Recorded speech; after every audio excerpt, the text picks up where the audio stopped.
Bonjour, ici Sébastien d'actualité-dvd.com et aujourd'hui je vais parler de deux titres en édition Blu-ray distribués par VVS Film et sortis en magasin le 21 décembre 2012.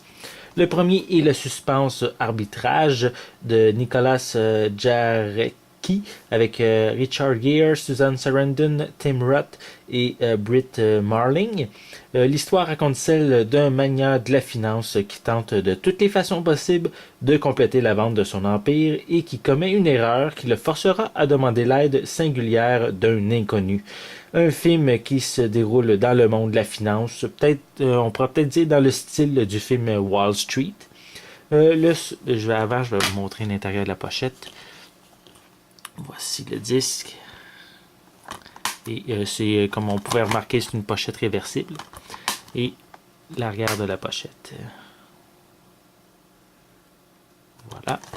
Le second titre est le suspense Killer Joe de William Friedkin avec Matthew McConaughey, Emile Hirsch, Juno Temple, Gina Gerson et Thomas Hayden Church. L'histoire raconte celle de Chris qui se fait voler de la drogue par sa propre mère. Il doit absolument trouver $6,000 où il est un homme mort. Donc arrive alors Killer Joe Cooper, un tueur à gages qui aidera Chris à encaisser la police d'assurance vie de sa mère, mais qui doit obtenir un acompte sans exception. Lorsque Joe rencontrera Dottie, la jeune sœur de Chris, il offrira de garder celle-ci en dépôt jusqu'à ce qu'il obtienne son argent. Donc, au moment de remplir sa part du contrat, une série d'événements tordus et de mensonges feront dérailler les plans. Donc, un film mêlant également, on pourrait dire, le genre de comédie noire, un film assez violent avec une prestation de Matthew McConaughey qui est vraiment marquante, un film qui vraiment sort, on pourrait dire, de l'ordinaire du style de l'acteur.